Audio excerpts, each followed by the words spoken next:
Good day, guys.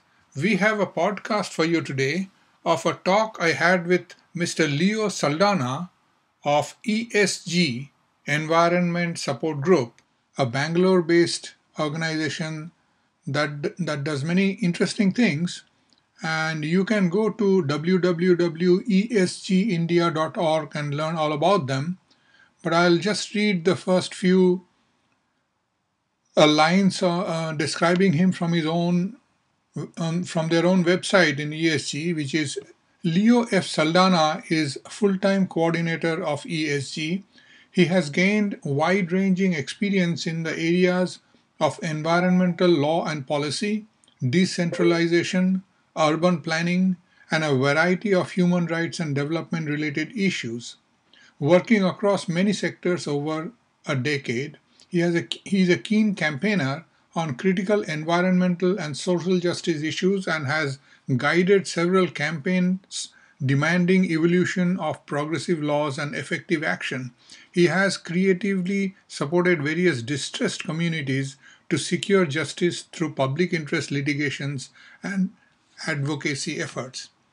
Why I spoke with him is because this group has taken the Government of India to court, forcing them to sue Monsanto and its partner Mahyco for committing what amounts to biopiracy in India with relation to development of Bt Brinjal.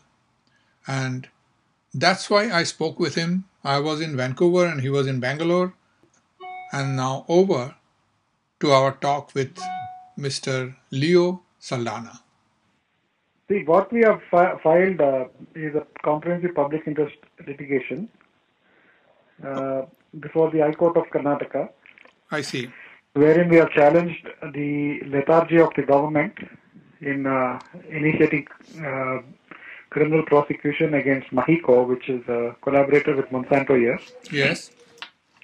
Monsanto has about 26% stake in Mahyco. Okay. And so that essentially makes it a very formidable stake, and it's a controlling stake in Mahyco and directs Mahyco's policies. So in effect, what it means is what Monsanto wants done in India, it does it through Mahyco. Okay. Which is the case for the last 2 decades at least. Okay. And so what we are now saying is that about 3 years ago, when Jairam Ramesh was Environment Minister, we brought to his attention the fact that when Mahyco accessed about 16 varieties of brinjal from 3 public universities and institutes across the country, it was done in comprehensive violation of the Convention on Biological Diversity and the Biodiversity Act of India, which essentially says that any company or individual who is not a national, and it is described in a particular way in the Act, chooses to access any biological resource of the country, that has to be done with prior permission of the National Biodiversity Authority, which in turn will consult the State Biodiversity Authority and the Local Biodiversity Management Committee, which is constituted by the Panchayat, from where the biological resource is being sourced. So this type of a 3-tier approval structure guarantees the the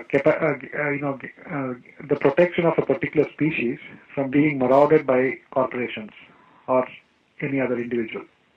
Right. And that safety is essential, otherwise corporations will come, they might corrupt the bureaucracy, and by the time we come to know, it's too late because the plant may be driven to extinction, and such instances have taken place in many parts of the country already, especially in medicinal plants. So, given all this, the Biodiversity Act has that kind of a stringent standard, which is also in consonance with various international norms and so on. The essential fact here is that this act has been there from 2002.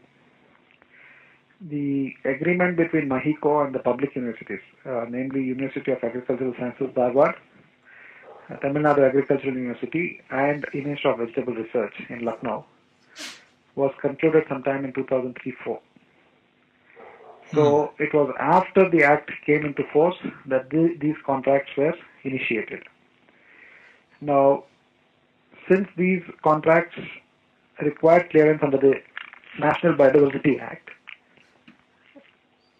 they should have, these companies should have complied with the provisions first and foremost, and then gone ahead and done whatever they wanted to do, including genetic modification. Now, Monsanto is well aware of the law because it is one of the most litigious companies in the world. It has always used the law to protect its own interests, including being mercenary about it and driving farmers, including organic farmers, who have resisted its grand design. Right. So that considering the fact, what Indian agencies should have done, especially the Ministry of Environment and Forests, is that it should not have taken this in a very light manner. But it turned out when we did this research in 2009, which was several years later, when we came to know, and this was on the cusp of Jairam Ramesh going around the country having public consultations on Bt Brinjal. Now, the public consultations, according to us, were very, very essential and extremely important process the country has witnessed.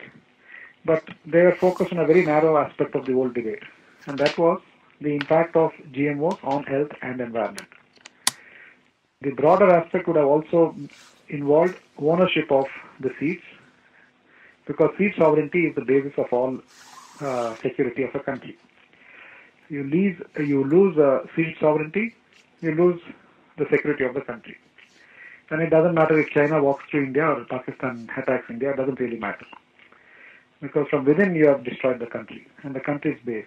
Because the farmer sows seeds based on the assumption that it belongs to everyone and he has every right to do so for indeterminable number of years.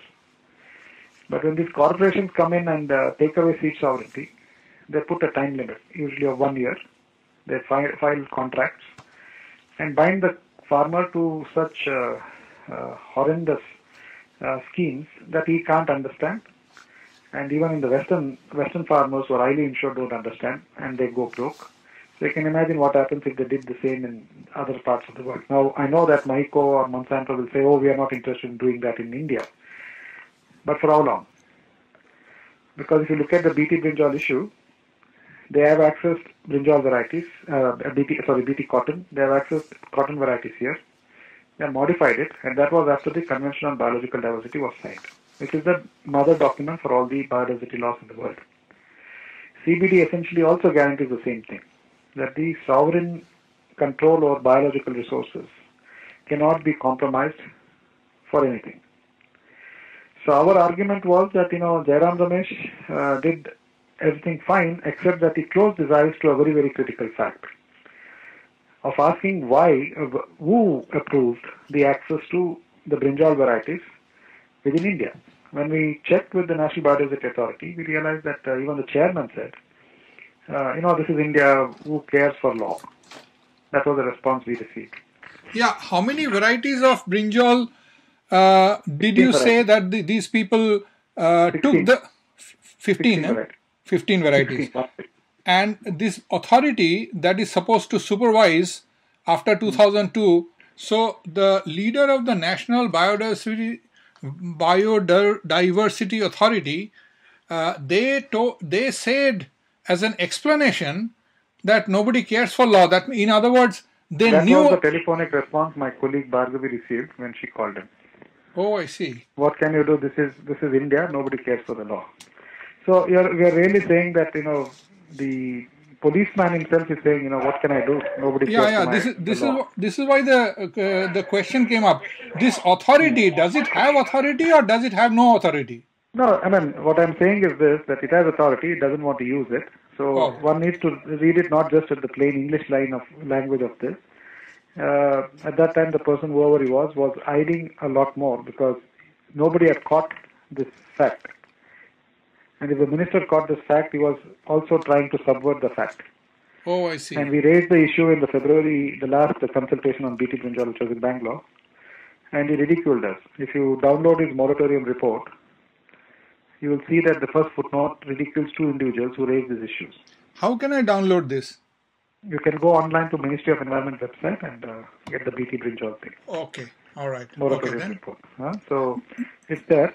What I'm saying is that This kind of collusion at different levels encouraged Mahyco Monsanto to continue with their business as usual approach, which is to ridicule local laws, compromise local seed sovereignty, and do what is best for their company.